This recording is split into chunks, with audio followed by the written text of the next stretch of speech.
Ici c'est Brest. Ici c'est Brest. Ici c'est Brest. Ici c'est Brest. Qui est de Brest? Elle aime bien Grougy, ma femme. Le doublé de Jérémy Le Doiron. Donnez-lui le ballon d'or. Balle de but pour Honora. La barre entrante. Mais ils sont fous ces Bretons. Ils sont fous ces Brestois. Des grands connaisseurs qui peuvent se permettre de parler à ma place.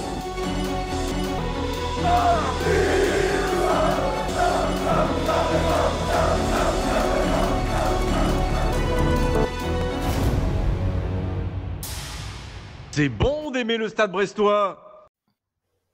Brestois, brestoises, vivement dimanche. Bienvenue pour ce 99e épisode bis de Brest On Air. Bien sûr, on essaye de préparer quelque chose d'un peu spécial pour le 100e, donc restons au 99e bis pour l'instant, où je suis bien sûr accompagné de mes deux fidèles acolytes, Fanch et Yann. Comment allez-vous, messieurs? Yann, comment tu vis cette trêve d'ailleurs? Il y a des gens qui sont plutôt contents de faire un break Stade Brestois, d'autres qui ont envie que ça enchaîne. T'es plutôt dans quelle équipe? Je suis plutôt dans l'équipe, c'est bien de faire un break. Là, on a le dernier sprint, va avoir 8 matchs à haute intensité, 8 matchs où on va plus vraiment respirer. Donc j'en profite pour reprendre un peu des forces. Et puis quand même pour célébrer la sélection de Marco Bizot, parce que ça, c'est l'événement qui me fait chaud au cœur ces dernières semaines. Absolument. Fanch, comment vas-tu? Écoute, ça va très bien. Et toi, même question, plutôt content qu'il y ait une petite trêve en fin mars, là, Ouais, ou t'avais envie que ça... Pas mécontent de la petite trêve également. C'est comme a dit Yann, même si c'est pas nous qui jouons, ça fait du bien de se reposer mentalement et de couper un tout petit peu le Stade brestois. Et aussi, rien que pour les joueurs, je pense que ça leur fera le plus grand bien. Ils étaient depuis la reprise en janvier un petit peu dans un tunnel de match comme ça, semaine après semaine. Il y a eu la Coupe de France, etc. Et j'ai trouvé des joueurs un peu fatigués sur le dernier match. Donc je pense que aussi bien pour la fraîcheur mentale que physique, pour tout le monde, et pour attaquer ce sprint final, ces 8 derniers matchs qui peuvent être historiques pour le Stade brestois, c'est une trêve qui est bienvenue, à voir si elle ne coupe pas non plus l'élan et les bonnes dispositions des joueurs, mais bon, je pense que ça devrait aller. C'est marrant parce que moi je suis plus de l'autre équipe où j'avais plutôt envie que ça enchaîne parce que à la fois évidemment j'apprécie cette grande saison, mais aussi j'ai un peu envie que ça se termine pour voir où ça se terminera justement. Il va sûrement être historique comme tu as dit, mais historique à quel point? C'est une vraie question et un peu envie que ça se termine pour savoir où le Stade brestois 2023-2024 finira en championnat. Sûrement et certainement pour sa meilleure performance de tous les temps, mais évidemment c'est la Coupe d'Europe maintenant qui nous intéresse et on a envie de savoir quelle Coupe d'Europe, si jamais il y a Coupe d'Europe, et vraisemblablement il devrait y avoir. Tu fais partie de ces gens qui regardent les vidéos en x2, trop d'impatience? Non, pas du tout. D'accord. Mais là, étant donné que ma santé mentale est parfaitement impliquée dans cette saison... C'est vrai. Avant qu'on enchaîne, moi je tiens à donner un autre argument pour saluer cette trêve, c'est qu'elle permet à Jordan Amavi de refouler le terrain pour le Stade brestois. Il a joué en amical avant-hier, donc je crois que c'est la première fois qu'il met les... Alors je crois que tu as dit refouler, je t'arrêterai à fouler. Oui, c'est vrai, parce que je crois qu'il a... Puisque c'est effectivement la première fois qu'il foule la pelouse avec un maillot rouge et blanc sur les épaules. Et peut-être la dernière. Oui, mais ce qui est déjà une 2 fois de plus que Loïc Rémy, bien sûr, qui à part pour sa présentation ne l'a jamais fait. Comme quoi un remplacement poste pour poste, on parle souvent de joueurs pas remplacés. Là pour le coup, Loïc Rémy a été parfaitement remplacé à l'infirmerie par Jordan Amavi. Ils ont mieux remplacé Loïc Rémy qu'Ibrahima Diallo. Absolument. Dont on attend toujours le remplaçant. Oui, tout à fait. Toujours pas de 6 purs qui ont été évidemment Pierre Lesmelou entre guillemets, mais on peut pas parler de milieu récupérateur à la Ibrahima Diallo, clairement pas. Franche, tu as brièvement parlé un peu du dernier match contre Lille. On va bien sûr revenir sur cette dernière salve de matchs. On s'était quitté après Marseille. Depuis, on a eu du Strasbourg, du Le Havre, du Lens et du Lille. 7 points pris sur 12 possibles. Comment est-ce que vous analysez un peu vous ce dernier mois de compétition finalement qui reste dans les clous, évidemment si les adversaires se durcissent comme on a joué des candidats à l'Europe sur les 2 derniers matchs, évidemment, les résultats seront moins faciles à obtenir. Mais en tout cas, contre les équipes que Brest devait battre, Brest les a battus. Et Le Havre, c'était un peu compliqué, mais c'est vrai que Strasbourg, c'était un des matchs à l'extérieur les plus convaincants peut-être de notre vivant, en tout cas en Ligue 1. Ouais, c'est une période assez paradoxale, je trouve. Alors, t'as raison en parlant du match de Strasbourg qui a été largement dominé, mais c'est vrai qu'en face, je pense que Strasbourg aussi était relativement médiocre et c'était un match à sens unique. Et voilà, quand tu vois que Madi Camara il va marquer 3 buts, c'est assez lunaire. D'ailleurs, c'est un petit peu dans l'esprit de cette saison où il se passe des trucs. À chaque match, il y a un petit truc un petit peu étrange et ça en fait partie. Après, pour le reste, je suis d'accord avec toi. Autant le match du Havre s'est soldé par une victoire m'a été particulièrement décevant, je trouve, et peut-être aussi à cause du plan de jeu mis en place par Lucas Elsner et par le Havre, qui finalement n'a pas proposé grand-chose et a quand même pas mal dérangé les Brestois. Et d'un autre côté, le match contre Lens et le match contre Lille ont été des matchs beaucoup plus, je dirais, consistants dans le jeu et finalement ne rapportent qu'un point. Donc, je sais pas comment est-ce que vous analysez ça. Mais après, si on fait un bilan d'abord d'entrée de jeu, 7 points en 12 matchs, sachant qu'on joue des équipes qui sont de notre championnat aussi, comme Lille et Lens, c'est plutôt correct. Brest ayant de l'avance, la pression est maintenant de plus en plus sur les adversaires. Est-ce que finalement, avant ces 4 matchs, on se serait pas dit 7 points sur 12, c'est bien? Non, je pense que si. Je pense que si, mais Tout à fait.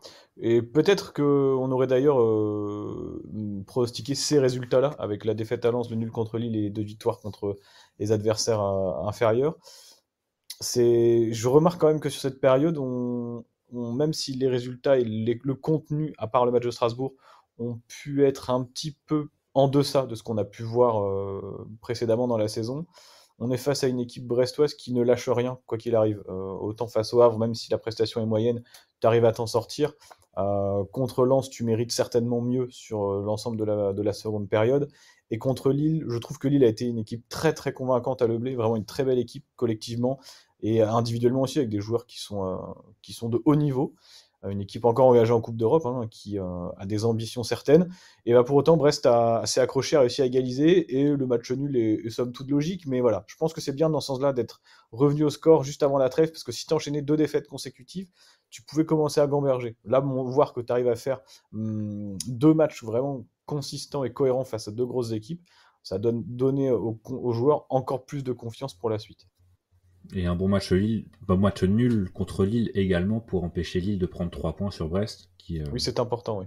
Dans un terme, dans une idée de concurrent direct, c'est effectivement assez important. Yann ? Oui, avant peut-être de livrer mon analyse, je tiens à réaffirmer ma légitimité et à rappeler que moi j'avais annoncé que le déplacement à Strasbourg, ça serait un des matchs les plus difficiles de la saison. Donc vous faites ce que vous voulez de ce qui va suivre, mais effectivement, je vais dissocier l'analyse du match de Lille des 2 autres finalement, enfin des 3 autres. Contre le Havre, on a galéré, mais en soi, c'est le genre de match que le Stade Brestois ne gagnait pas ces dernières années. Les matchs où tu passes un peu à travers, où tu te fais marcher dessus, où voilà, l'intensité n'est pas là parce que tu es fatigué. Voilà. C'est le genre de match qu'on ne gagnait pas l'an dernier. Cette année, on le gagne. Avant que tu ailles plus loin, souvent Brest avait beaucoup de mal contre les promus à domicile. On se souvient des Metz, des Ajaccio les saisons dernières. C'était des petites défaites 1-0 et on n'était finalement pas très très loin non plus contre le Havre. Oui, mais on l'a gagné. Et justement, ça, c'est important. Exactement. Ça montre aussi, on a encore quelques équipes comme ça à jouer. On va avoir Metz, on va avoir Nantes. Dans des situations idem, ça serait bien de pouvoir les gagner. Donc ça, c'est le premier point. Et paradoxalement, et ça rejoint un peu ce que disait Fanch, je trouve que la défaite face à Lens a été beaucoup plus convaincante que la victoire face au Havre. On rappelle que cette défaite face à Lens, elle se joue à quoi ? À un poteau un peu châteux des Lensois et à la couille droite de Jonathan Iradit qui est extrêmement musclé au point de dévier la frappe de Satriano qui partait dans le but. Maintenant, le dernier point, c'est le match de Lille qui pour moi a été le plus révélateur parce qu'il montre finalement la réalité de ce Brest-là. C'est que Brest, c'est une équipe qui domine toutes les équipes de Ligue 1 sur le plan collectif. Mais à partir du moment où tu te retrouves face à une équipe qui elle-même est extrêmement bien huilée collectivement, c'est la qualité individuelle qui prime. Et pour le coup, on a vu que Lille, je pense que c'est pas une injure de le dire, Lille, aujourd'hui, c'est une meilleure équipe que le Stade Brestois. Et pourtant, tu ne perds pas. C'est aussi à retenir. Face à une équipe qui est aussi forte collectivement que toi, meilleure individuellement, tu ne perds pas. C'est vrai que je pense qu'on l'a dit, vous l'avez dit tous les deux, et je peux et effectivement me greffer à votre analyse. Lille est peut-être la meilleure équipe qu'on ait vue cette saison à Brest, et même en dehors de Brest. Je pense qu'on a vu l'écrasante majorité des matchs cette saison, et la prestation lilloise, en plus, on nous vendait une équipe qui était un peu en difficulté à l'extérieur jusqu'à il y a quelques semaines, et une victoire à Reims notamment qui a peut-être débloqué un peu tout ça pour eux, mais c'est vrai que Lille, c'était on sentait qu'ils savaient ce qu'ils faisaient, que c'était plutôt au point collectivement, comme tu l'as dit Yann, et c'est une équipe qui nous a posé beaucoup d'ennuis. Mais effectivement, le fait d'être revenu au score, et en plus avec ce but de Satriano qui fait du bien à tout le monde, aux joueurs, à ses coéquipiers, aux supporters, parce que parlons un peu de Satriano, mais il revient très bien depuis janvier, après une première partie de saison un peu compliquée, où on le sentait un peu dans le dur, notamment physiquement, un peu lourdeau. Là, depuis quelques matchs, c'est quand même très bon, et il semble avoir pris très nettement le pas sur Mounier, qui, quand lui il joue, est clairement moins bon que Les dynamiques, je dirais, l'Uruguayen. sont assez inversées entre les deux. T'avais un Steve Mounier sur la première partie de saison qui était, je trouve, un peu plus convaincant et en tout cas plus décisif, à défaut d'être forcément convaincant. Satriano, sur la première partie de saison, m'avait quand même plutôt déçu et j'en attendais beaucoup mieux parce que j'étais resté un peu sur l'image du joueur qui était chez nous en prêt il y a 1 an et demi. Et là, effectivement, sur la deuxième partie de saison, je repense à son match en Coupe de France contre le PSG, même le match en championnat où il fait une très belle passe décisive pour Mathias Pereira à l'âge. Et le match à Lens où il doit marquer s'il a un petit peu plus de chance. Et ce but face à Lille qui est un but libérateur pour l'équipe, également pour lui. Effectivement, je pense que ce sera probablement l'atout numéro 1 d'Éric Serge pour les 8 matchs qui viennent. Alors je pense que le turnover avec Mounier va encore se poursuivre. Mais à mon sens, aujourd'hui, l'Uruguayen a une longueur d'avance sur Steve Mounier. Mais on aura besoin de Steve Mounier, ne serait-ce que parce que je pense que Martin Satriano va bien être suspendu. Il a pris 2 jaunes en 3 matchs. Je pense qu'il en prendra un 3e dans les matchs à venir. Donc c'est important de garder la confiance de Steve Mounier, mais j'avoue que les gens ici savent que je suis pas très fan du joueur, et je trouve que sa saison est décevante, voire extrêmement décevante, parce que le match face à Lens, je sais pas si vous l'avez vu ou revu, mais en termes d'implication, ça fait tâche. C'est peut-être un manque de capacité, de mobilité, mais wow, ça fait vraiment tâche. On a l'impression, d'une part, qu'il n'est pas forcément dans le même rythme, qu'il n'est pas dans les mêmes intentions, et là c'est de l'interprétation pure, je peux totalement me tromper, mais que certains joueurs aujourd'hui sont à un stade où ils n'ont pas trop envie de lui passer le ballon, parce qu'ils savent que ça va revenir n'importe comment, que ça va être contrôlé un peu à l'arrache. Et bien sûr, sur le but de Lensois, il y a eu beaucoup d'erreurs avant, après, il y a eu le poteau un peu improbable, mais l'occasion lensoise, elle vient d'une perte de balle inutile, bête, et qui traduit juste un manque de qualité technique de Steve Mounier, encore une fois. Et quand il rentre face à Lille, son premier ballon, c'est la même. Donc il y a un moment, je comprends que Steve Mounier ait ses fans, mais aujourd'hui, il n'y a même pas de débat. Je comprends pas à quel moment tu peux te dire « j'hésite entre Mounier et Satriano ». Non, c'est Satriano, point. D'ailleurs, est-ce que vous pensez que c'est une... Alors, on chipote évidemment, mais il faut bien aussi discuter des choses qui ont été un peu moins bien. Que c'est une erreur de la part du staff et du coach d'avoir mis Mounier titulaire à Lens, alors qu'il se revenait de suspension et que Satriano avait été, je trouve, moi, très bon à Strasbourg sans avoir marqué, mais vraiment très, très disponible, très mobile, très utile dans le jeu collectif offensivement. Passeur décisif aussi. Passeur décisif. Et contre Le Havre, il avait été extrêmement vigoureux dans ses efforts. Il avait vraiment pas rechigné la tâche.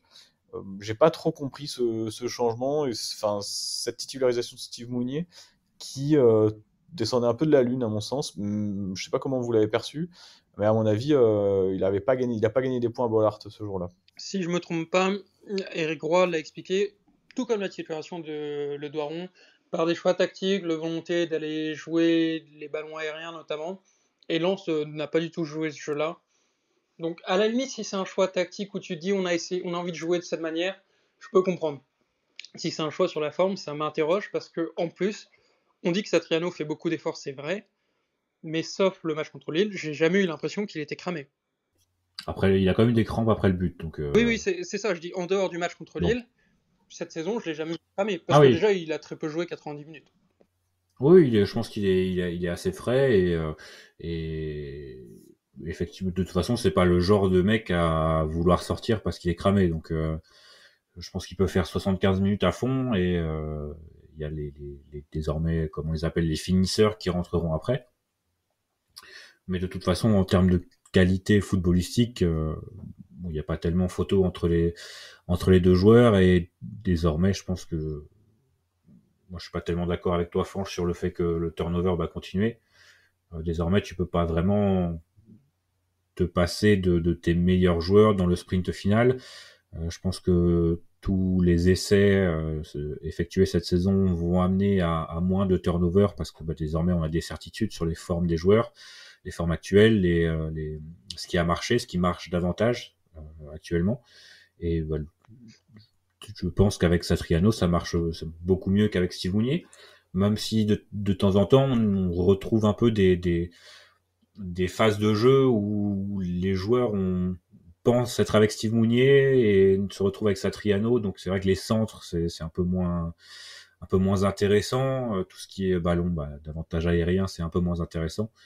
Mais et inversement aussi, l'impression que des fois, les joueurs vont passer à Satriano et se retrouvent avec Mounier, et avec les pieds, effectivement, c'est un peu plus compliqué que Satriano. Et ce qui est un peu dérangeant aussi, c'est que j'ai l'impression que Mounier veut jouer un peu plus comme Satriano, et moi, ça me gonfle quand je le vois évoluer sur les côtés, Steve Mounier se désaxer, alors que vraiment, je pense pas que ce soit là qu'il apporte le plus à l'équipe, et vraiment, la seule idée, c'est vraiment de le trouver dans la surface sur des centres. Donc, alors que Satriano, on sait ce qu'il vaut, et la bonne nouvelle, on va dire, de ces dernières semaines, c'est au-delà du fait qu'il est marqué contre Lille, c'est aussi le fait qu'il se crée davantage d'occasions.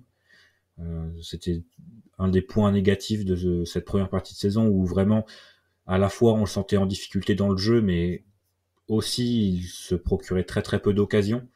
Alors que là, depuis quelques semaines, c'est à chaque match, il y en a une ou deux.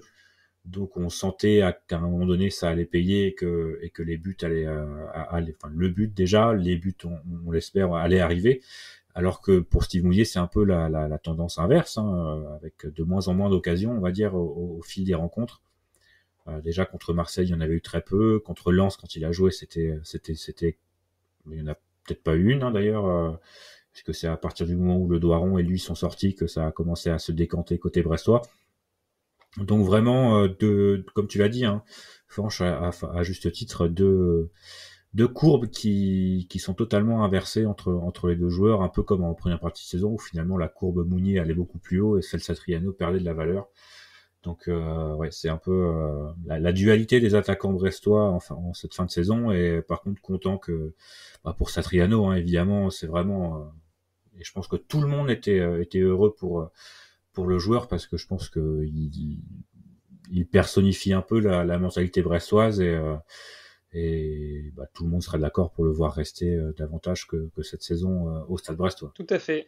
Maintenant, justement, on l'a évoqué un peu en filigrane, mais je pense qu'aujourd'hui, quand on demande à quelqu'un son 11 du Stade Brestois, la majeure partie des gens va te répondre 10 noms identiques. Le dernier nom qui est en suspens, c'est celui d'ailier gauche, entre Pereira Lage, le Doiron, et même maintenant j'ai envie de rejeter Bilal Brahimi, qui, aujourd'hui pour moi c'est le seul poste qui est un peu, voire vraiment problématique, et qui peut nous pénaliser sur cette dernière course.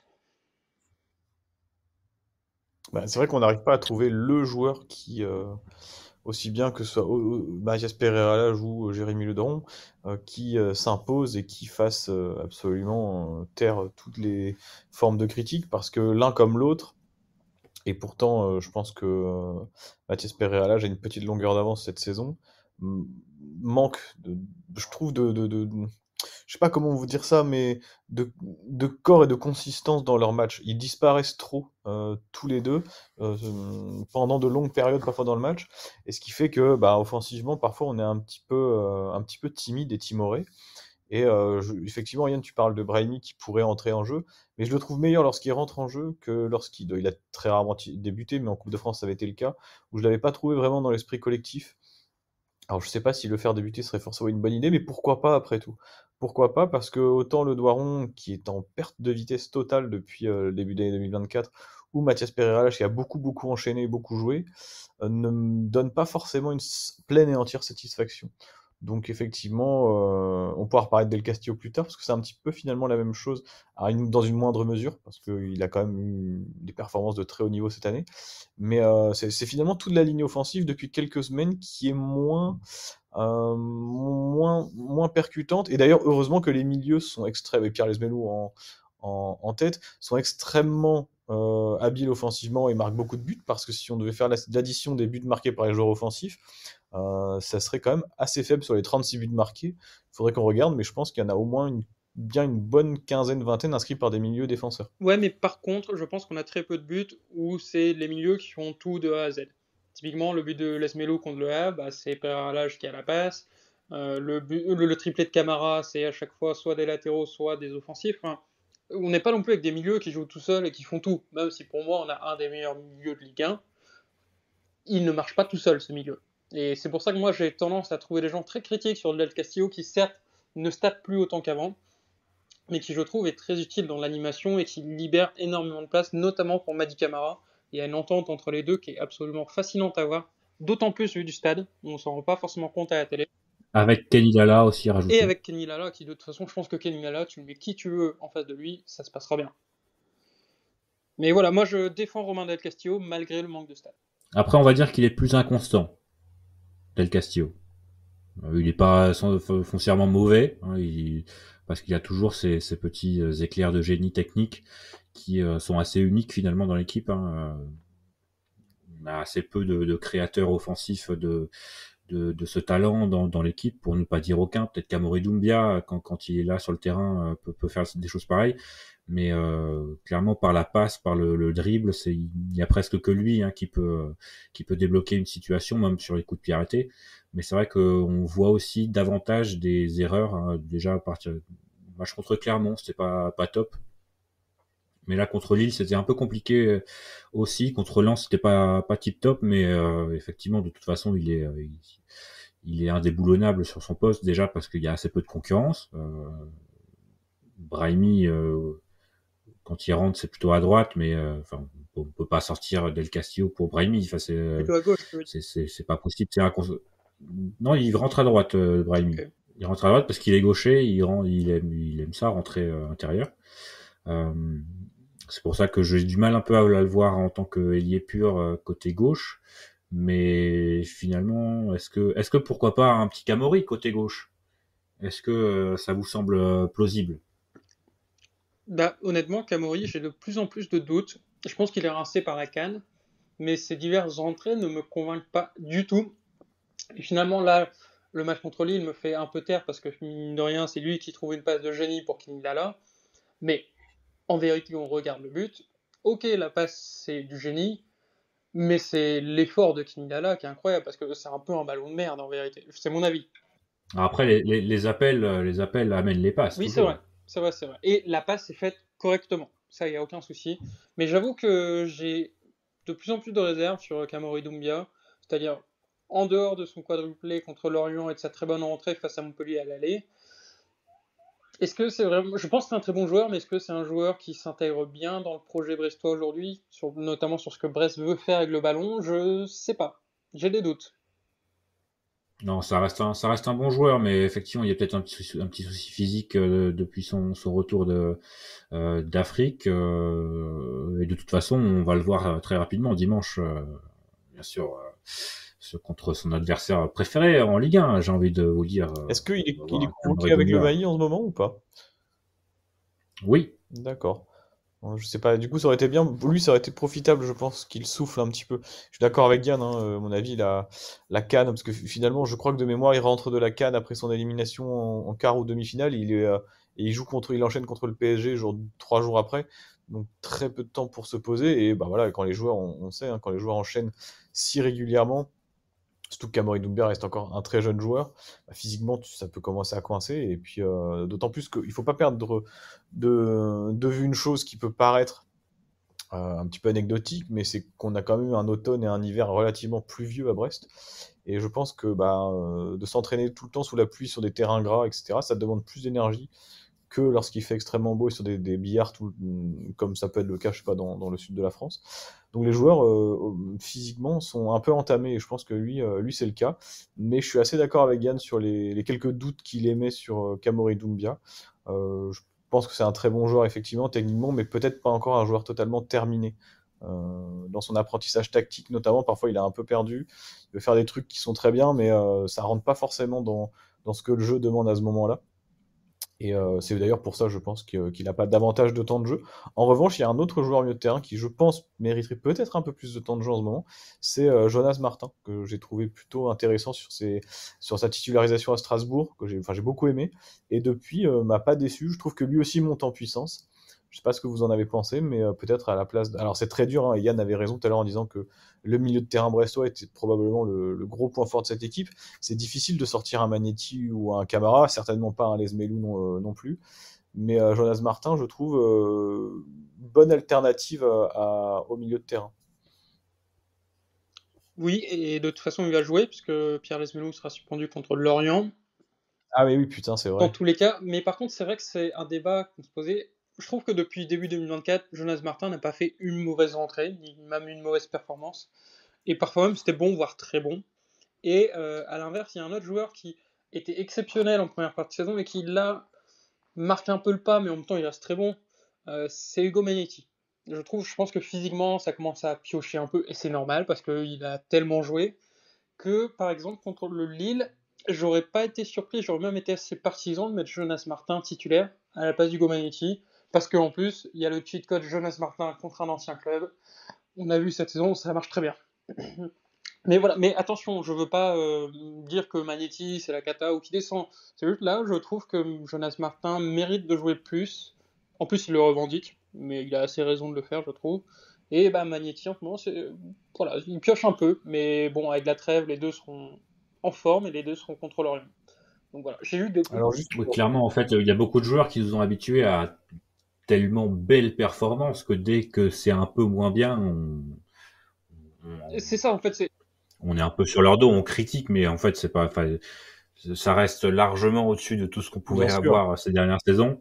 Donc là, on s'en bourgeoise clairement, mais je pense qu'effectivement que Jonas Martin mérite de jouer davantage, et on va dire que son remplaçant naturel poste pour poste, profil pour profil, c'est effectivement Ugo Magnetti. En plus, ils sont tous les deux dans la bagarre, tous les deux dans la saloperie un peu, donc c'est parfaitement. Alors juste pour Doumbia, je viens de vérifier, il a joué, il était titulaire contre la Mauritanie donc vendredi 22 mars. Hier. Ouais, hier, vendredi 22 mars, et il rejoue le 26, donc ce sera mardi contre le Nigeria, donc encore deux matchs assez rapprochés. Pas certain de le voir titulaire du coup contre Lorient. Je pense effectivement que ce sera Jonas Martin qui jouera au Moustoir. Et justement, j'ai une question sur ce match contre Lorient. Vous mettez qui en point de basse à la place de Lesmelou? Magnetti, Jonas Martin, les deux l'ont fait cette saison. J'avoue que je sais pas trancher de mon côté. Oh, Jonas. Ouais. Jonas. Après, si on regarde le match, le match justement où Pierre Lesmelou était suspendu. Alors j'ai plus le nom en tête, mais il a déjà été. Mais il y avait pas. C'était à Paris, c'est ça. Il y avait à Paris, oui, il me semble. Et il n'y avait pas Strasbourg au match aller aussi? Si. Et je pense que là, c'était les débuts de Jonas Martin, mais je crois qu'il avait joué point de basse. Bah, je pense que dans la mesure où tu es obligé de modifier. Ça s'est pas très bien passé d'ailleurs. Tu es obligé de modifier ton milieu de terrain. Peut-être dans cette logique-là, le mieux c'est de limiter les innovations. Tu connais la complémentarité de la paire Camara-Magnetti. Autant la laisser telle quelle et rajouter un autre joueur poste pour poste à la place de Lesmelou, plutôt que descendre Magnetti et rajouter Jonas Martin. Finalement, ton triangle, tu enlèves les complémentarités qu'il peut y avoir. Même Magnetti et Camara ne se trouveraient plus de la même manière. Et c'est peut-être une prise de risque supplémentaire. Donc plutôt d'avis de mettre Jonas Martin en point de basse et Camara Magnetti plus haut pour harceler et faire le pressing comme ils le font si bien. Ça va très bien marcher plusieurs reprises. Donc je serais d'avis de partir là-dessus. Alors au match aller, évidemment, contre Lorient, on avait du Martin, Lesmelou, Doumbia. Est-ce que éventuellement Kamori Doumbia dans le milieu à 3, ça vous branche ou pas du tout? Donc le match aller, il y avait ni Camara ni Magnetti. qui étaient sur le banc, tous les deux. D'accord, ok, tu vois, là je l'avais complètement oublié ça. Mais c'était sur une séquence où on enchaînait les matchs, justement. Mais c'est le dernier avant Noël. Une séquence où on gagnait tout aussi. Oui, c'est vrai. Mais ouais, c'était le dernier avant Noël et du coup on avait du beau monde qui était rentré en jeu, Magnétine, Mounier, Brahimi, Peralash, Camara, donc tout le monde était sur le pont. Mais Quoi. c'est vrai que Doumbia, là, l'élément que Fanch a apporté sur le fait qu'il joue en titulaire en sélection nationale, qui va pas mal voyager, moi je le vois plus rentrer.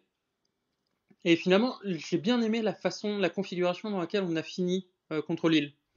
C'est-à-dire avec Brahimi sur le côté, avec Camori, avec Mounier, qui pendant un moment été associé à Satriano. Je veux dire, selon les scénarios, c'est un truc qui par contre peut me convaincre. Et donc côté gauche, tu mettrais Qui a fini côté gauche la semaine dernière? Le Doiron. sur une frappe monumentale, on va dire. Oui, effectivement, je m'en souviens maintenant.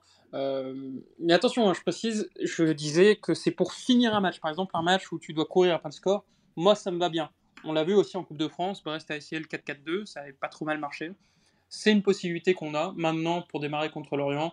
Moi, je pars sur un classique, Jonas Martin, Magnici, Camara au milieu, Satriano, Del Castillo, et je vais quand même dire Pereira Lage, côté gauche, parce que Pereira Lage, je ne suis pas fan de cette sortie, mais je pense qu'il y a beaucoup de fatigue. Et là, justement, la trêve sera passée par là. Non, mais de manière générale, de toute façon, c'est une équipe qui est extrêmement généreuse dans les efforts. C'est assez impressionnant à voir. Hein. Je pense que les joueurs, là, pendant très longtemps, nous ont parlé du maintien. Mais je pense qu'ils pensaient à viser plus haut déjà il y a un moment. Mais là, ils savent qu'ils sont à 8 matchs de faire quelque chose d'extraordinaire. Peut-être qu'on reparlera un petit peu du nombre de points qu'on considère nécessaires pour accrocher l'Europe. Mais c'est vrai qu'au niveau des efforts, il n'y a absolument rien à reprocher à personne. Sur le terrain, tu vois des joueurs qui s'accrochent, qui vont se battre sur tous les ballons. Même ce Camara que j'ai trouvé en grande difficulté contre Lille, techniquement, qui n'était pas à son niveau, il a quand même été au charbon jusqu'à ce qu'il ne sorte. Et c'est quand même hyper agréable de voir que cette année, sur aucun match, absolument aucun match, t'es passé vraiment à côté. Même les mauvais matchs, ce sont des mauvais matchs parce que c'est un ensemble qui fait que le match est mauvais. Techniquement, l'adversaire ne propose pas forcément quelque chose non plus d'extrêmement ouvert, mais au moins dans l'attitude, l'état d'esprit et ce que tu dégages collectivement, tu réponds présent. Après, t'es Brest, t'es en Ligue 1, c'est logique de passer à côté, et je pense que le nombre de matchs lors desquels on est passé à côté est extrêmement réduit cette année, et donc rien que pour ça, je sais pas combien on finira cette année, mais tirer un grand coup de chapeau pour la débauche d'énergie et l'implication de tous, même si effectivement, techniquement, parfois c'est un petit peu frustrant ce qu'on peut voir par certains aspects. C'est que du plaisir, c'est que du plaisir pour nous. Que du plaisir, effectivement, et c'est tout ce qu'on aime finalement. On sait très bien de toute façon qu'au Stade Brestois, on verra jamais du football extraordinaire, mais au moins que les mecs se foutent le cul par terre pour les couleurs, c'est tout ce qu'on demande.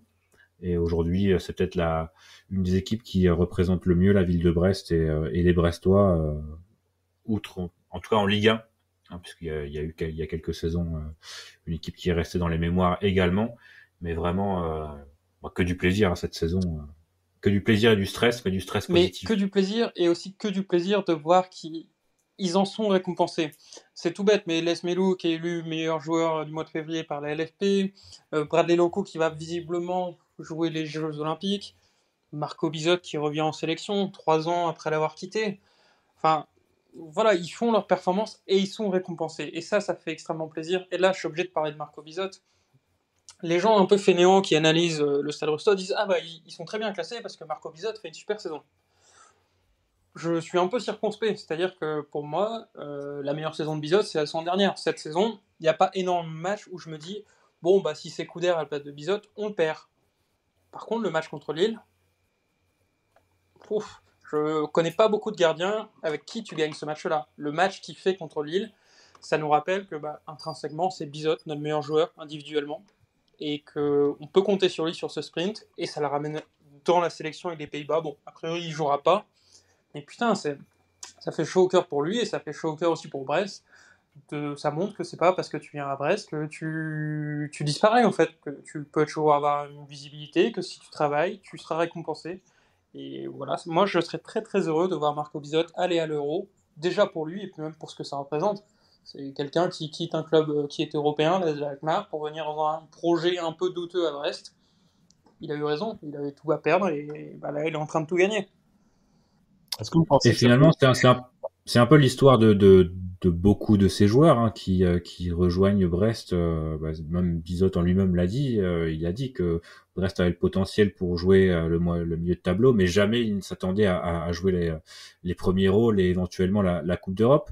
Mais c'est vrai que c'est beau surtout pour ces joueurs et finalement c'est eux qui se le rendent possible. Mais c'est ces joueurs qui sont venus à Brest en pensant jouer le maintien, qui vont au final, qui jouent l'Europe, qui vont sûrement jouer l'Europe la saison prochaine. Alors je sais pas qui restera, qui arrivera, si tout le monde sera là, j'imagine que non. Mais c'est ces joueurs qui se rendent possible quelque chose qu'ils ne pensaient, j'imagine, pas imaginable en signant à Brest. Voilà, bravo à eux et merci à eux pour ce qu'ils font et ce qu'ils nous font vivre semaine après semaine, comme tu l'as dit. Franche, c'est vraiment chaque semaine on prend du plaisir parce qu'on ne rate aucun match, on sait ce qu'on va voir et on sait qu'on va prendre du plaisir et c'est pour ça qu'on a hâte à dimanche et au dimanche d'après et au dimanche qui vient, quoi. Je voulais demander si, justement, il vient de parler de la sélection de Bizot, de la sélection probable de locaux pour les Jeux Olympiques. On a même évoqué, alors c'était plus du domaine du fantasme que d'autres choses, d'une éventuelle sélection de Pierre Lesmelou en équipe de France. Est-ce que le fait que là, les gens commencent à parler un petit peu plus de Brest en bien, parce que mine de rien, il y a quand même des avis, à part certains idiots sur les réseaux sociaux, mais les avis sont assez unanimes sur la saison du Stade brestois et sur la qualité du projet monté par Gregor Lorenzi. Est-ce que vous pensez que cette saison va permettre à des joueurs éventuellement l'année prochaine, alors évidemment si la Coupe d'Europe c'est sûr, mais même si la Coupe d'Europe n'est pas au bout, est-ce que ça va renforcer sur plutôt le court et moyen terme on va dire l'intérêt du Stade brestois pour des joueurs qui ne seraient pas venus les années précédentes, encore plus que depuis qu'on est remonté en Ligue 1. Je veux dire, est-ce que la saison actuelle va servir aussi pour le recrutement l'année prochaine de joueurs? Je pense que oui, mais de joueurs qui pourraient à l'époque avoir hésité entre par exemple Brest, Metz, Nantes, maintenant iraient directement à Brest. L'an prochain, évidemment, s'il y a une Coupe d'Europe, forcément. Par contre, j'aurais tendance à penser qu'en matière d'attractivité des joueurs sur du moyen et long terme, la vraie saison importante, ça va être la prochaine. Si ton club arrive à montrer qu'il arrive à digérer une qualification en Coupe d'Europe qui n'était pas prévue et qui reste un club très solide en Ligue 1, bah là, oui, tu as cet argument où tu dis, on est solide en Ligue 1, et en plus, regardez, sur une saison, on peut faire un truc de ouf, on peut aller en Coupe d'Europe. Donc pour moi, en termes d'attractivité, moyen-long terme, c'est la saison prochaine la plus importante, mais elle est loin. Elle est loin. Là, on est encore dans le court terme, on est sur les petits calculs d'apothicaire, combien de points il nous faut pour tout ça. Donc je me pose pas la question pour l'instant. Mine de rien, étant donné que le maintien devrait être confirmé dès la semaine prochaine contre Lorient, puisqu'on a 22 points d'avance sur Nantes, il reste 24 points à prendre, donc a priori contre Lorient ça devrait être fait. Tu joueras la saison prochaine ta 6e saison en Ligue 1 consécutive, ce qui est quand même assez impressionnant pour un club, on va dire, de Ligue 1,5 et pour un club comme Brest. Donc finalement, tu t'inscris un peu comme un club confirmé de Ligue 1 désormais. Et je pense aussi que c'est comme ça que tu as réussi à avoir Pierre Lesmelou, Del Castillo, des joueurs un peu évidemment en difficulté dans les clubs un peu plus huppés, mais finalement qui voient Brest comme un club assez sérieux de Ligue 1, solide, 80 saisons sur 100 qui va jouer le maintien jusque dans les 5 dernières journées, mais qui aura un ballottage favorable et qui arrivera à la fin à se maintenir. Donc à la fois tu vas retrouver des joueurs des joueurs confirmés un peu autour de la trentaine qui vont rejoindre Brest pour redonner peut-être un peu un élan à leur carrière, mais aussi tu as des joueurs comme les locaux, les Brassiers qui sont des jeunes joueurs qui voient en Brest l'opportunité d'exploser, de passer un cap, de progresser tranquillement à l'abri de toute pression ou autre chose. Brassier est l'exemple parfait. Je pense que dans un autre club, après ces 2 saisons un peu moyennes, il aurait peut-être pris un peu la sauce et ça serait pas dégoupillé comme ça s'est dégoupillé depuis 1 an et demi maintenant. Mais effectivement, ça ouvre un peu un choix de joueurs, de profil de joueurs un peu plus large à Grégory Lorenzi et normalement ça ferait des sous en plus, à terminer 7e ou plus haut que 15e. Effectivement, ça fait des sous en plus, donc ça peut te permettre d'investir aussi dans, je sais pas, dans ta cellule de recrutement, dans tes infrastructures. Donc c'est autant d'arguments positifs pour faire venir davantage de joueurs. Et effectivement, je suis assez curieux de voir, on va dire, le prestige entre guillemets des joueurs qui vont sortir, les premières rumeurs, on va dire, qui vont sortir, parce que c'est vrai que c'est c'est un peu rendez-vous en terrain connu, quoi. On n'a jamais été à ce niveau-là de popularité, on va dire, d'intérêt. Donc ça laisse un peu, ça laisse entrevoir quelques peut-être surprises sur des joueurs qu'on n'aurait clairement pas l'habitude de voir au Stade Brestois. Et je parle de rumeurs, mais encore plus de signatures. Il y a peut-être des joueurs qu'on pensait jamais atteignables au Stade Brestois qui vont venir, et on se dira ouais, mais putain, mais le Stade Brestois est arrivé à ce niveau-là, quoi. Donc Pour ça, je pense que Yann avait raison. Mais ça sera vérifié uniquement s'il y a l'Europe en fin de saison. Si tu arrives à terminer 8e ou 9e, à mon avis, il y aura pas beaucoup de changements. Et pour qu'il y ait l'Europe en fin de saison, à combien vous estimez encore nécessaire de nombre de points à prendre sur les 8 derniers matchs? On en parlait un petit peu tout à l'heure avant que Yann n'arrive, mais moi je disais qu'il fallait au moins encore prendre 9 points sur les 8 derniers matchs pour arriver à 56, qui devrait permettre au Stade Brestois d'assurer une place parmi les 6 premiers. Je sais pas si vous considérez que c'est suffisant, que c'est trop. Moi, je partirais peut-être sur 9 également. Effectivement, 9, ça semble plutôt cohérent. Après, il faudrait peut-être ressortir les tableaux que certains tweetos avaient fait sur la moyenne des points pour terminer 6e, puisque il faudrait terminer 6e pour être européen. Mais effectivement, 3 victoires, ça amènerait le club à 56 points, ce qui Marseille est à 39, Marseille et Rennes sont à 39 actuellement, donc ça devrait être suffisant, puisqu'il faudrait qu'ils prennent 16-17 points d'ici là. Donc il y a pas mal de confrontations. Ça fait quand même beaucoup sur 24 journées, sur 24 points pardon, à prendre. Après, c'est toujours la même question à laquelle on avait un peu répondu, mais quelle Coupe d'Europe voulez-vous? Moi, je suis plutôt team n'importe quelle Coupe d'Europe. Tu me donnes du caca, moi, je suis content. Mais si vous voulez du caviar, il faudra un peu plus. Donc j'ai le tableau sous les yeux des moyennes des points en Bundesliga sur les dernières saisons, pour avoir un petit aperçu. Alors évidemment, c'est pas le même championnat, mais donc sur les dernières saisons, on fixe quoi, 6e place, parce que la 7e elle est encore aléatoire sur une qualification. Ouais, de toute façon, en plus, ils ont le même nombre de points. Donc 6e, le 7e et 6e place, la 6e place en nombre moyen de points en Bundesliga, c'est 51,9, donc 52 points. Et au maximum, sur les dernières années, le 6e, il a eu 55 points. Donc ce serait quand même assez encourageant pour Brest. 55 points, c'est largement atteignable. Ceci étant, on va dire que la Ligue 1 d'aujourd'hui est beaucoup plus homogène. Ouais. Donc ça ferait normalement un peu plus, quoi. Et par exemple, pour finir en 4e place, la moyenne c'est 60 points. 59,4. Donc 60 points, il nous ferait 13 points sur les 24 à prendre. C'est jouable, hein. C'est jouable. Donc, tu vois, il n'y aura pas 9 points d'écart entre le 6e et le 4e. Non, c'est sûr. En Ligue 1 cette saison. C'est sûr. Donc ça donne une idée, mais il y aura la réalité de... Je regarde le meilleur buteur de l'équipe. Donc le meilleur buteur brestois est à 5 buts cette saison. C'est Camara, non? C'est fou. Il y a Doumbia aussi. Del Castillo, Camara. C'est peu, hein. Sachant que Satriano va marquer un but par match jusqu'à la fin de saison, ça fera plus 7 voire plus 8 pour lui. Et je suis pas très bon en maths, mais je veux juste une confirmation. Si Brest fait 24 sur 24, on finit 2e. Donc. Oui, voire premier. J'avais fait également la moyenne des points quand la Ligue 1 était à 18. Pour la 6e place, en moyenne, c'était 50 points et ça n'avait jamais été au-dessus de 53. Sur les 5 saisons où la Ligue 1 était à 18. Donc vraiment, vraiment, l'Europe, c'est plus que jamais jouable, quoi. Alors la question qui se pose aussi, c'est l'Europe, d'accord, quelle Europe d'une part, et l'Europe où ça? Parce que visiblement, Ce sera pour un autre ce podcast. sera Ça. pas le Oh podcast, là mais là là là. c'est quand même une question qui va être intéressante dans les semaines à venir, hein.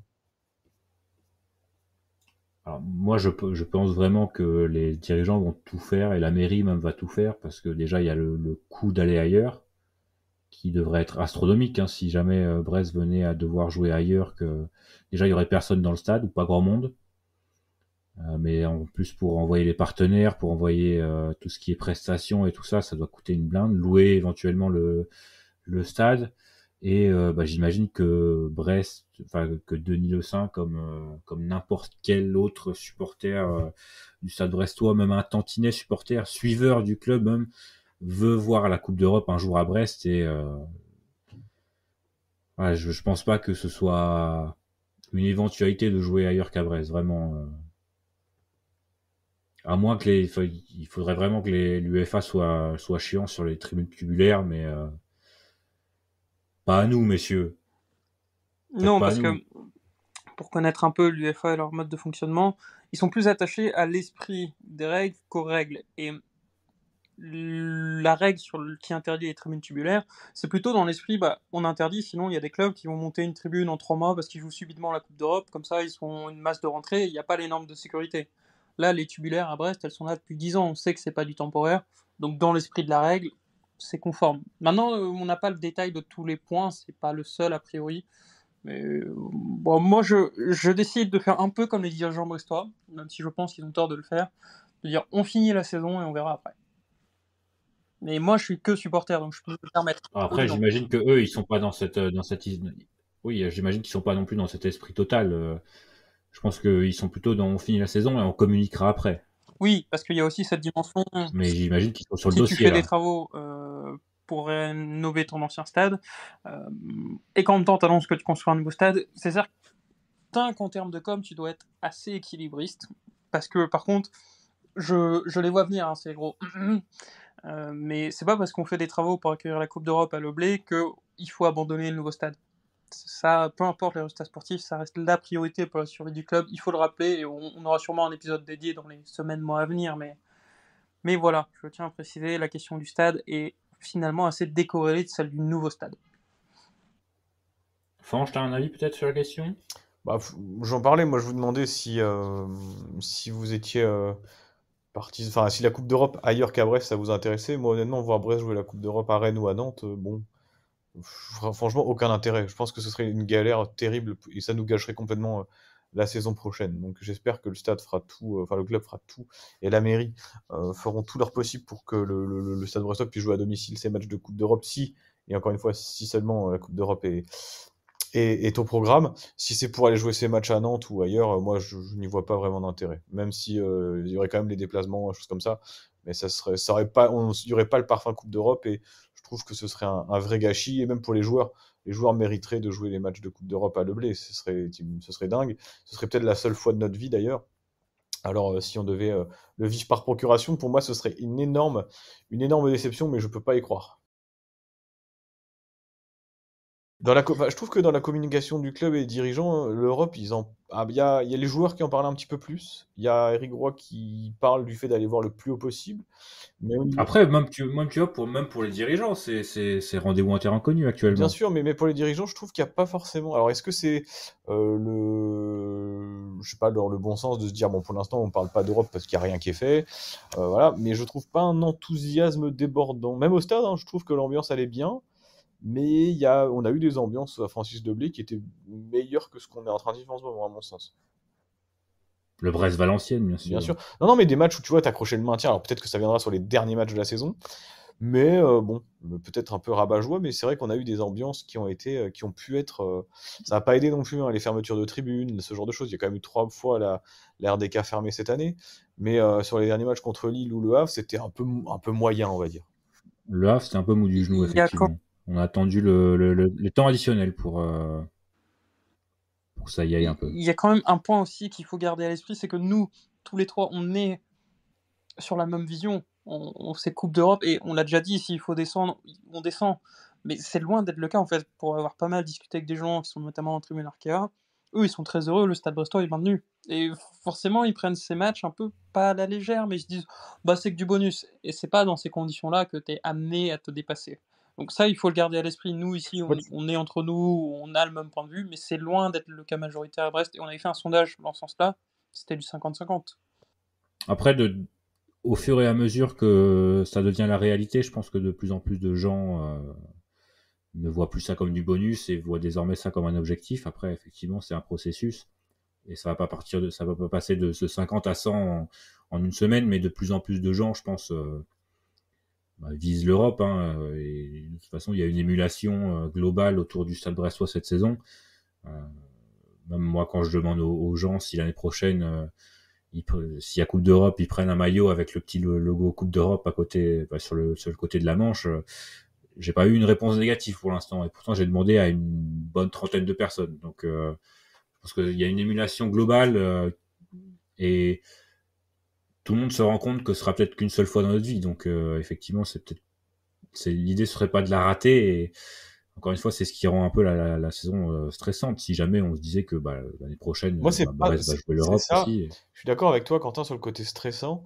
C'est le fait de se dire, voilà, ce sera peut-être l'occasion d'une vie, mais plus que ça encore, c'est le fait de se dire que c'est peut-être l'opportunité rêvée ou inattendue ou inespérée pour le club de passer un cap et de rentrer dans une autre, de rentrer dans une autre, je sais pas comment dire, mais dans une autre... De passer des clubs qui jouent entre la 13 et la 18e place aux clubs qui jouent entre la 7 et la 12e. Ouais, voilà, ça, régulièrement. Exactement. Et je me dis que c'est l'Europe qui pourrait. Il n'y a que l'Europe, de toute façon, qui peut te permettre de passer ce cap-là. Il faut que tu la joues. On sait qu'à Brest, on n'a pas beaucoup de chance, soit au tirage, ou soit dans nos parcours en coupe. Donc, jouer l'Europe, déjà, d'une part, ce serait exceptionnel, rien que pour l'expérience Europe, même si c'est que 8 matchs. Bon, c'est intéressant à voir. Tu te frottes à des adversaires étrangers, tu vas dans des stades dans lesquels tu n'aurais jamais pu penser aller. Mais au-delà de ça, il y a toute une évolution du club avec l'arrivée du futur stade en 2027. Enfin, on va mettre des grosses guillemets, mais également le fait de te renforcer à tous les niveaux. C'est vraiment l'occasion en or. Donc, louper cette opportunité cette année, ce serait extrêmement frustrant parce que tu te dis, tu resteras toujours avec des regrets en te disant, ah punaise, si on s'était qualifié en Europe, est-ce que le club ne serait pas aujourd'hui dans une autre dimension, n'aurait pas ceci, n'aurait pas cela? Moi, j'ai envie de voir comment est-ce que, et même pour Grégory Lorenzi, comment est-ce qu'il arrive, si l'équipe se qualifie en Europe, à encore faire évoluer son projet et à encore renouveler finalement ses idées pour faire entrer le club dans une nouvelle ère. Et ça, je suis très curieux de le voir. Au-delà de l'Europe, je me dis que si on se qualifie en Europe, c'est très bien pour la saison prochaine, mais à plus long terme, à moyen terme, peut-être que tu parviens aussi à assurer quelque part ton maintien pour les 2, 3, 4 prochaines années, parce que ton club sera plus solide, aura des joueurs confirmés, etc. Alors, c'est pas du tout certain, mais j'ai envie de le voir, tout ça. Et finalement, ce serait on va dire une étape de développement majeure, clairement, dans l'histoire du club, à l'instar d'un nouveau stade, par exemple. Et finalement, c'est aussi l'idée que ton club ne stagne pas et que ton projet ne stagne pas jusqu'à ce nouveau stade. Donc finalement, ce serait inattendu et bienvenu, naturellement, de voir ton club dans une phase de développement presque accélérée, puisqu'on n'imaginait pas un tel développement jusqu'au nouveau stade, en 2027, 2028 peut-être même.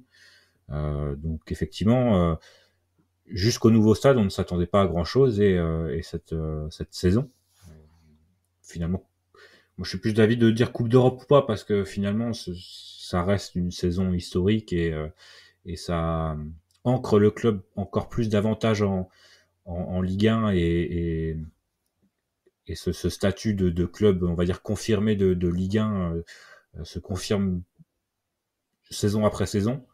Là, pour le coup, au lieu de passer une marche, tu en passes 2, ou 3. Donc c'est aussi l'opportunité de voir ton club développer et voir. Il y aurait quand même un sacré goût d'inachevé si à la fin de la saison, tu n'es pas qualifié en Coupe d'Europe. Bien sûr. Je sais pas si on se souviendrait de Moi, honnêtement, si on se qualifie pas en Coupe d'Europe, cette saison-là, j'en garderais pas forcément un super souvenir. Je dirais finalement, ça a été la saison. Il y aurait deux côtés. Il y aurait les deux côtés de la pièce. C'était la saison d'une vie qui ne s'est pas bien terminée, mais quand même, on prend un plaisir qui est quand même gigantesque semaine après semaine. C'est vrai, mais avec le Et on a recul, vécu tellement de belles choses, la première place, le match contre Lyon, même le match contre Marseille.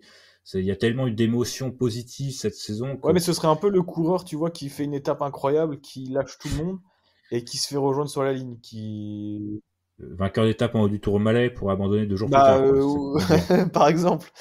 Ouais, après, ce sera des discussions qu'on aura en fin de saison. Oui, tout à fait. Et dans les saisons à venir, parce qu'effectivement, moi je pense vraiment que ce sera une saison, je ne vois mal terminer moins bien que 8e en tout cas. Ça me semble presque impossible. D'ailleurs, si on regarde les probabilités d'Opta, on a 1,2% de chance de terminer 8 ou 9e. C'est très Stade Brestois de le faire. C'est 95% de chance de terminer européen quand même. Mais parce que aussi nous, comme je le dis régulièrement, mais on est supporters du Stade Brestois, donc on s'attend finalement à une connerie, quelque chose d'ici la fin de saison qui nous fout en l'air. Mais si on regarde objectivement les prestations depuis le début de saison, il n'y a pas photo. Et Brest finira européen. Le calendrier qui nous attend, c'est un calendrier qui est effectivement assez solide, puisque tu as des matchs à Lyon. Je pense que le derby à Lorient sera un match compliqué. Tu as la réception de Monaco qui est très à l'aise à l'extérieur. Mais à côté de ça, tu as aussi la réception de Nantes, de Metz, de Reims. Le déplacement à Toulouse qui sera certainement sauvé. Tu as quand même des opportunités et des occasions de scorer, de prendre des points aussi. Donc normalement, si tu fais juste... Brest n'a pas besoin en fait de surperformer ou de faire un exploit pour se qualifier en Coupe d'Europe. On n'est pas dans une logique en se disant « Ah putain, si tu gagnes 6 des 8 prochains matchs, tu as une chance d'y être. » T'as pas besoin d'attendre des résultats négatifs. D'autres, évidemment, tu les accueilleras avec beaucoup de plaisir, mais t'as pas besoin de voir les autres équipes perdre pour arriver en Europe, quoi. Donc, au final, tu n'as que sur toi, tu dois seulement te concentrer sur toi et juste semaine après semaine faire des bonnes performances, et les bonnes performances amèneront des points. Voilà, il suffit finalement de continuer ce que Brest a fait toute la saison et ça devrait bien se passer. C'est vrai que je vois pas trop ce qui pourrait venir maintenant perturber l'équipe. Autant on aurait pu se dire après... Blessure, après, tu vois, après mais une baisse de forme générale, après 10 matchs, tu peux te dire où tu es en tête, tu te dis bon, sur la cadence, ils vont pas tenir. Maintenant, c'est pas 8 matchs de la fin qui risquent de baisser le pied. Donc, a priori, voilà, c'est sauf blessure majeure de Lesmelou, même, tu vois, Yann disait tout à l'heure, même si Bizot se blesse, effectivement, un joueur extrêmement important. Mais cette année, à part... on l'a vu 2 matchs, hein, on a vu 2 matchs. 0 but encaissé. Ouais, il y a quand même un peu de banc. Et moi, ce qui m'inquiète un petit peu plus, peut-être, au niveau des blessures, ce serait les latéraux, Loko et Lala, que je trouve vraiment très bon. Surtout Kenny Lala, on n'en a pas beaucoup parlé, et que je trouve vraiment très, très, très bon cette saison, très régulier, un joueur vraiment extrêmement fiable. Si on venait à perdre Kenny Lala, effectivement, peut-être que ça pourrait être plus compliqué. Mais aujourd'hui, ce samedi 23 mars, moi qui suis relativement pessimiste en général, j'ai vraiment envie de croire en l'Europe si ça continue comme ça. Yann, un dernier mot peut-être ? Ça fait un petit moment qu'on n'a pas laissé la parole, mon cher Yann. J'ai plus que de l'espoir. J'ai des certitudes. Ce sont les miennes. Mais le Stade Rennais sera européen. Merci Yann pour ce dernier mot. Une heure de Brestonnaire, c'est suffisant pour la trêve. On va vous souhaiter une bonne semaine. Préparez-vous bien, messieurs, dames. Il va se passer de grandes choses dimanche en 8. Jusque-là, allez Brest, bien sûr. Salut. Bien à vous. Allez, Brest.